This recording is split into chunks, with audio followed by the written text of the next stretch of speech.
Hello and very warm welcome to all of you. तो आज हम शुरू करते हैं एचसीएफ एंड एलसीएम का चैप्टर, जो कि बहुत इंपॉर्टेंट चैप्टर है। महत्तम समापवर्तक और लघुत्तम समापवर्तक, इसको हम हिंदी में कहते हैं। तो एचसीएफ एंड एलसीएम को सीखने के लिए आपको सबसे पहले 20 से 25 तक के टेबल आपको आने चाहिए। तो सबसे पहले हम बात करते हैं एलसीएम की। एलसीएम का मतलब होता है lowest common multiple. LCM is the smallest value that is divisible by all the given values.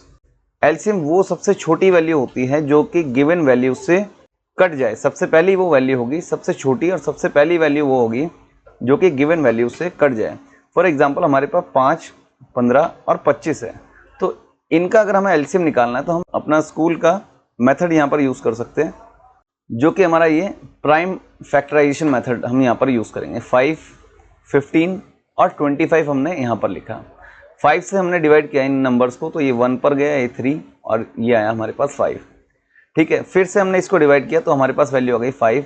ये 1 है हमारे पास, ये 3 है, ये 1 आ गया। अब हम इसको फिर से डिवाइड करेंगे, हमारे पास वैल्यू आ जाएगी 1, 1 और 1।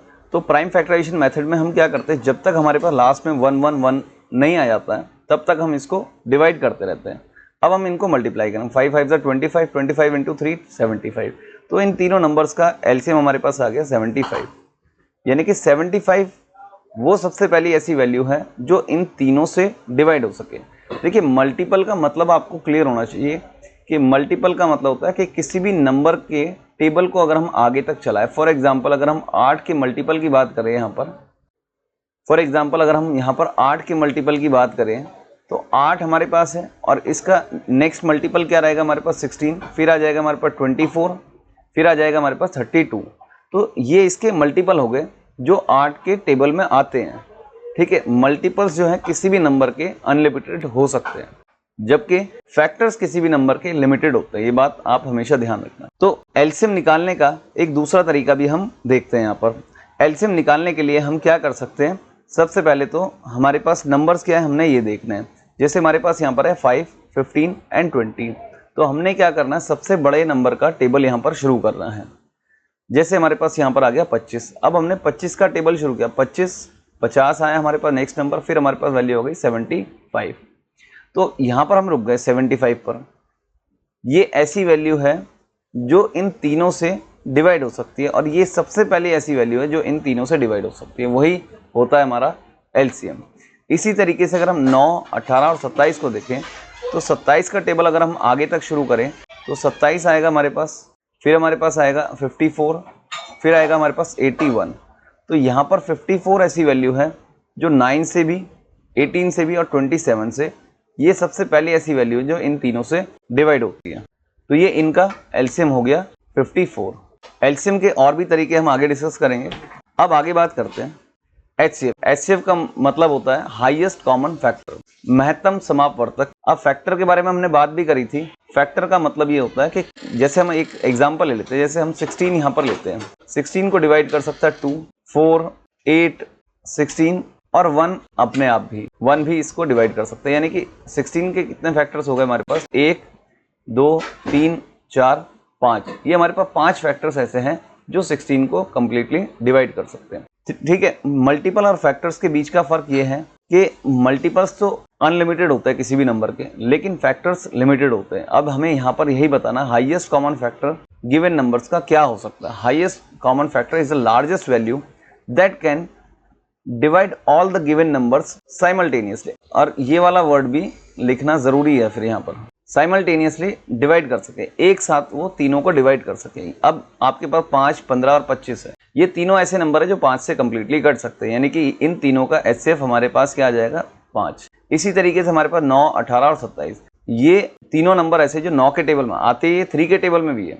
लेकिन हम 9 इसलिए लेंगे क्योंकि हाईएस्ट वैल्यू लेनी है हमें, लार्जेस्ट वैल्यू लेनी है। तो 9 ऐसी वैल्यू है जो इसको और इसको तीनों को कैंसिल करते, तो इन तीनों का एचसीएफ हमारे पास आ गया 9। अब एग्जाम में आपके पास अलग अलग तरीके की वैल्यूज आती है। जैसे आपके पास आएगी वैल्यू ए, बी और सी, तो ये आपके पास बड़ी बड़ी वैल्यूज होंगी एग्जाम में। अब हमें इनका एचसीएफ निकालने को आएगा पेपर में, तो वहां पर हम क्या करेंगे, इन तीनों का डिफरेंस ले लेंगे। जैसे हमारे पास ये होगा D1, ये हमारे पास होगा D2, और ए से सी का जो डिफरेंस आएगा उसको हम D3 भी कह सकते हैं। ठीक है, तो यहाँ पर हमारे पास अब ये क्योंकि ये डिफरेंस रहेगा तो ये वैल्यूज आ जाएंगी छोटी छोटी, D1, D2, D3। तो A, B, C अगर ये बड़े नंबर्स हैं तो इनका जो डिफरेंसेस की जो वैल्यू आएगी D1, D2, D3, ये थोड़ी छोटी वैल्यूज हो जाएंगी, तो इनका HCF निकालना थोड़ा सा ज़्यादा आसान हो जाएगा एग्जाम में। तो हमने इस मेथड से भी HCF निकालना है आगे चल के। अब देखते हैं आगे। अब ये इंपॉर्टेंट कंसेप्ट हमें यहाँ पर दिए गए हैं, एक बार इन पर नज़र लगाते हैं। तो सबसे पहला कंसेप्ट हमें दिया गया, when there are two numbers A and B both are coprime, there HCF is always 1 and LCM is A into में B। अगर हमारे पास दो को प्राइम नंबर है, अब सबसे पहले तो ये जानना जरूरी है कि को प्राइम नंबर क्या होते हैं। को प्राइम नंबर को हम हिंदी में कहते हैं सह अभाज्य संख्याएं।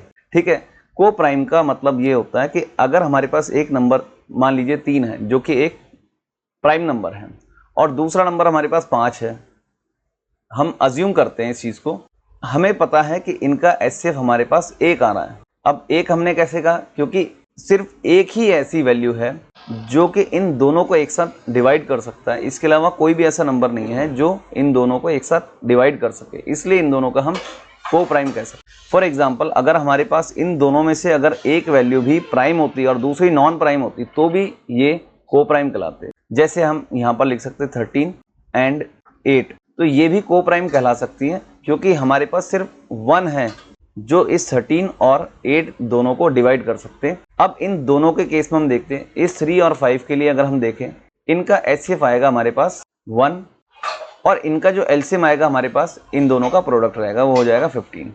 अब इसी तरीके से 13 एंड 8 का हमारे पास HCF आ जाएगा 1, HCF हमेशा 1 आएगा और इनका LCM हमारे पास आ जाएगा, जब हम इन दोनों को मल्टीप्लाई कर देंगे वैल्यू आ जाएगी हमारे पास 104। अब देखते हैं concept number 2, when 2 or more numbers are changed into simplest ratio their HCF will be 1। अब हम यहाँ पर एक वैल्यू अज्यूम कर लेते हैं, जैसे हमारे पास यहाँ पर 64 है और हमने एक वैल्यू यहाँ पर अज्यूम कर ली 88। हमने यहाँ पर दो वैल्यू अज्यूम कर ली 64 एंड 88। अब हम देखेंगे ये दोनों वैल्यू किससे डिवाइड हो सकती है, तो हम यहाँ पर उस वैल्यू से इन दोनों को डिवाइड कर दें। हमें यहाँ पर पता है कि ये दोनों वैल्यूज 8 से डिवाइड हो सकती है। 8 ने जब इसको डिवाइड किया तो ये हमारे पास वैल्यू आ गई 8 और इसको जब डिवाइड किया तो ये वैल्यू आ गई हमारे पास 11। ठीक है, अब यहाँ पर ये जो हमारे पास रेशो आ गई है 8:11, तो जो ये रेशो आती है हमारे पास एंड में, यही यहाँ पर बोला गया कि जो रेशो आती है इनका HCF हमेशा 1 होता है। ठीक है, तो क्योंकि HCF हमने यहाँ से बाहर खींच लिया था जब 8 से हमने इन दोनों का डिवाइड किया, अब ये रेशो फॉर्म में आ गए, तो ये जो रेशो फॉर्म में जब भी नंबर आएगा कोई भी, तो वो हमेशा उनका HCF 1 रहेगा। अब आगे बात करते हैं, when there are two numbers whose ratio is A:B and their HCF is H, तो उस केस में हम इनका LCM जब निकालेंगे तो हमारे पास वैल्यू आ जाएगी A:B:H। फॉर एग्जाम्पल, हमारे पास दो नंबर्स दिए गए, उनका जो रेशियो है हमारे पास है 13 और रेशियो है 7। ये दो नंबर्स का हमारे पास रेशियो है। ठीक है, और इनका हमें HCF दे दिया है 15। अब हमें क्या करना है, इनका LCM निकालना है। हमारे पास जो दो नंबर थे, ये मान लीजिए A और B है, जिनकी वैल्यू हमें दे रखी है 13:7 और उनका HCF हमें दिया गया है 15। हमें इनका LCM निकालना है, तो हम इन रेशो को, जो हमारे पास ये 13 और 7 है, इस रेशो को और इस 15 को, इनको आपस में मल्टीप्लाई कर देंगे तो हमारे पास LCM आ जाएगा। तो यहाँ पर हमारे पास वैल्यू आ जाएगी 195 इंटू 7 हम करेंगे 195 इंटू जब हम 7 करेंगे 7 5 जा 35 हमने यहाँ पर लिखा, 3 हमारा आगे गया, 7 9 जा 63 प्लस में 3 हमारे पास बन गया 66, एक 6 आगे चला गया, 7 1 जा 7 और 6 हमारे पास वैल्यू बन गई 1365। ठीक है, तो इस तरीके से जब भी आपको रेशो दी जाए किन्हीं दो नंबर की और उनका HCF दिया जाए तो LCM निकालने को वहाँ पर हमसे पूछा जाएगा, तो उसको हम इस तरीके से निकाल सकते हैं। ठीक है, अब आगे बात करते हैं, नेक्स्ट कंसेप्ट की ओर बढ़ते हैं। The product of two numbers A and B is always equal to the product of their HCF and LCM। इस कंसेप्ट पर सबसे ज्यादा सवाल पूछे जाते हैं आपके एग्जाम में। तो जब भी आपके पास दो नंबर दिए जाएंगे और उनका HCF और LCM दिया जाएगा, तो उनका जो प्रोडक्ट होगा HCF और LCM का, वो उनके उन दोनों नंबर के प्रोडक्ट के बराबर होगा। और हमें एग्जाम में इन चारों में से तीन चीजें दी जाएंगी हमेशा, एक हमें निकालने को आएगा और वो हम पेपर में सॉल्व कर लेंगे। अब देखते हैं आगे। अब ये छोटे छोटे क्वेश्चंस हमारे पास है सामने एग्जांपल के तौर पे। LCM of all natural numbers from 1 to 10, तो ये हमें ध्यान रखना है कि 1 से लेकर 1 2 3 ऐसे करते करते अगर हम 10 तक जाएं और इनका अगर हम एलसीएम निकाल लें तो ये हमें डायरेक्ट यहाँ से याद करके जाना है। 2520 होता है, ठीक है। एग्जाम में हमें इसको सॉल्व नहीं करना है, हमें यहाँ से ही तैयार करके ले जाना है इसको। तो इन 1 से लेकर 10 तक के सभी नेचुरल नंबर्स का एलसीएम 2520 होता है। अब देखते हैं question number 2, HCF of all the natural number from 1 to 10। ये हमेशा आएगा हमारा 1, ठीक है। इस क्वेश्चन का आंसर आएगा 1। अब देखते हैं next question, what are the HCF and LCM of 2 prime numbers. देखिए ए और बी हमारे पास 2 प्राइम नंबर दिए गए हैं। यहाँ पर हमें पूछा है कि इनका एचसीएफ क्या रहेगा। तो प्राइम नंबर्स जब हमारे पास रहेंगे दोनों, तो उनका जो एचसीएफ रहेगा वो हमेशा आएगा 1, और उनका जो एलसीएम रहेगा ये आ जाएगा हमेशा ए इंटू में बी। तो जब भी इस तरीके का, ये अभी हमने सिर्फ एक बेसिक कंसेप्ट को क्लियर करने के लिए हमने एक छोटे छोटे क्वेश्चंस लिए हैं, फिर हम आगे बात करेंगे तो थोड़े से और स्टैंडर्ड क्वेश्चंस रखेंगे। अब देखते हैं question number 4, the LCM and HCF of, ये हमारे पास एक एक्सप्रेशन दिया गया है और ये हमारे पास एक एक्सप्रेशन दिया गया है। अब हमने ये देखना है, जैसे हमारे पास x की पावर 8 है, y की पावर 5 है, और दूसरी ओर हमारे पास x की पावर 7 है और y की पावर 9 है। अब अगर हमें एलसीएम निकालना है इन दोनों एक्सप्रेशन का, तो हमने x यहाँ लिखा और y यहाँ लिखा।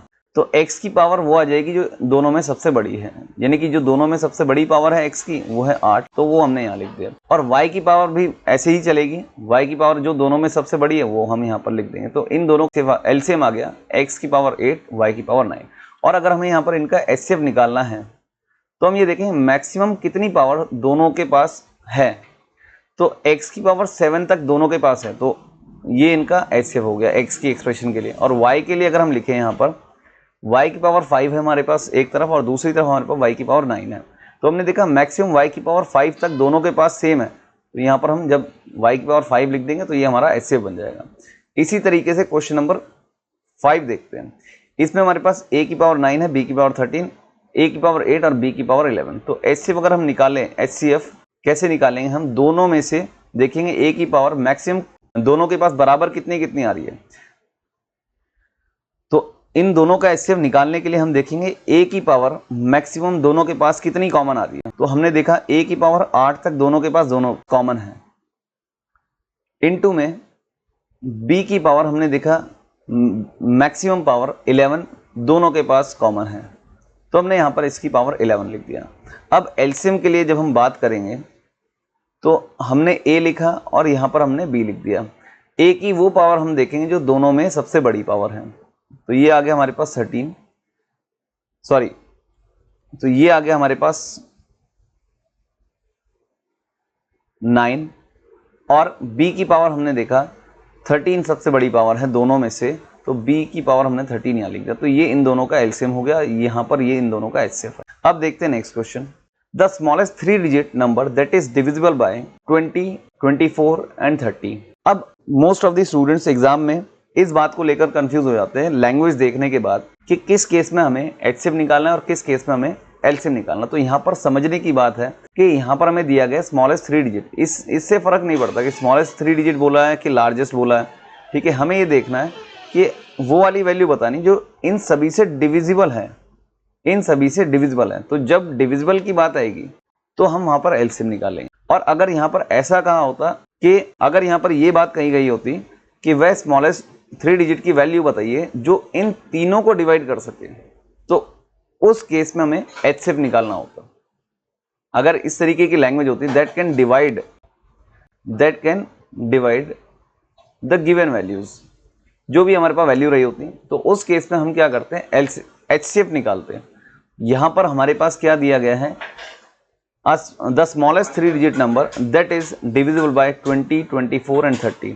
इस केस में हमें बताना है कि कौन सी ऐसी वैल्यू है जो इन तीनों से डिविजिबल है। तो यहाँ पर हमें क्लियर हिंट मिल गया है कि हमें इसका एलसीएम निकालना है। और एलसीएम निकालने के बाद ये देखना है कि वो सबसे छोटी वैल्यू बतानी है हमें जो कि 3 डिजिट की हो और इन तीनों के एलसीएम से डिवाइड होती है।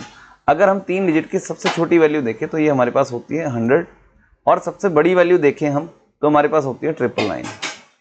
और यहीं कहीं पर बीच में ऐसी वैल्यू हमें देखनी है जो कि इनके एलसीएम से डिवाइड होती है। और स्मॉलेस्ट हमें चाहिए, यानी कि 100 के पास होगी वो वैल्यू। तो 20, 24 एंड 30 का अगर हम एलसीएम निकालें, प्राइम फैक्टराइजेशन से निकालना आसान है, लेकिन हम इसको क्या करेंगे 20, 24 और 30 में देखेंगे हम, सबसे बड़ा नंबर हमारे पास 30 है। अब 30 का हम टेबल शुरू करते हैं। 33 जा 60 आ गया हमारे पास। अब 60 को ये तो डिवाइड करता है 20, लेकिन 24 डिवाइड नहीं करता। 30 खुद तो डिवाइड करता है 60 को। अब हम आगे बढ़ेंगे, जब 60 को हम ट्वाइस कर देंगे, यानी कि वैल्यू आ गई हमारे पास 120। तो ये 120 30 के टेबल की वैल्यू है। तो 30 को 20 भी, इस 120 को ये 20 भी डिवाइड करता है, 24 भी डिवाइड करता है, और 30 खुद तो डिवाइड करेगा ही करेगा। तो इन तीनों नंबर का एलसीएम हमारे पास आ गया 120। अब हमें बताना स्मॉलेस्ट 3 डिजिट नंबर जो कि इनके एलसीएम यानी कि 120 से डिवाइड हो सके। 120 खुद ही अपने आप में एक 3 डिजिट की वैल्यू है, तो हमारे क्वेश्चन का आंसर आ जाएगा सीधा सीधा 120। और अगर हमें बोला जाता है कि 3 डिजिट की सबसे बड़ी वैल्यू जो इन तीनों से डिवाइड हो सके, यानी कि इस एलसीएम से हम इस 999 को डिवाइड करना शुरू कर देते हैं, जो भी रिमाइंडर आता है उसको हम माइनस कर देते हैं 999 में से, तो हमारे पास वैल्यू आ जाती है, जो कि इसका आंसर आ जाता है उस केस में 960। ठीक है, अब देखते हैं क्वेश्चन नंबर 7। तो इसमें हमें दिया गया the largest 4 digit value that is completely divisible by 5, 6 and 8। 5, 6 और 8 से डिवाइड होने वाली, यानी कि इस केस में भी हमें क्या निकालना है, बस आप इस वर्ड पे ध्यान दीजिए, इस डिविजिबल बाय, तो ये हमें निकालना है यहाँ पर एलसीएम। तो 5, 6 और 8 से डिवाइड होने वाली वो वैल्यू है 5, 6 और 8 का हम एलसीएम निकाल लेंगे। तो हम इस 8 का टेबल चेक करेंगे। अब 8 का हमने टेबल चेक किया, 8 5 40 आ गया हमारे पास। अब 40 को ये 5 तो डिवाइड करता है लेकिन 6 डिवाइड नहीं करता, तो हम 40 को 3 टाइम्स कर देते हैं, तो ये आ गया हमारे पास 120। अब 120 ऐसी वैल्यू है जो कि 5 से भी डिवाइड होती है, 6 से भी डिवाइड होती है और 8 से भी डिवाइड होती है, यानी कि इन तीनों नंबर्स का एलसीएम हमारे पास आ गया 120। अब हम क्या करेंगे, यहाँ पर लार्जेस्ट 4 डिजिट वैल्यू देखेंगे। लार्जेस्ट 4 डिजिट वैल्यू अगर हम देखें, हमारे पास यूजुअली जो रहती है सबसे बड़ी 4 डिजिट की वैल्यू रहती है हमारे पास 9999। अब इस वैल्यू को हम 120 से डिवाइड करना शुरू करेंगे। जब हमने इसको डिवाइड करना शुरू किया 120 से, तो ये हमारे पास गया 8 पर, ये हमारे पास वैल्यू आ गई 960, ये आया हमारे पास 9, ये 3 और ये वैल्यू आ गई हमारे पास 9। अब हमने 120 से फिर डिवाइड किया, तो ये यहाँ पर आ गया 3, यहाँ पर हमने लिखा 360, तो ये 39 फिर से रिमाइंडर बच गया, यानी कि 9999 में से हम फिर से 39 माइनस कर देंगे, तो हमारे पास वैल्यू आ जाएगी 0, 6, 9 और 9। ये वो सबसे बड़ी 4 डिजिट की वैल्यू है जो 120 से डिवाइड हो सकती है।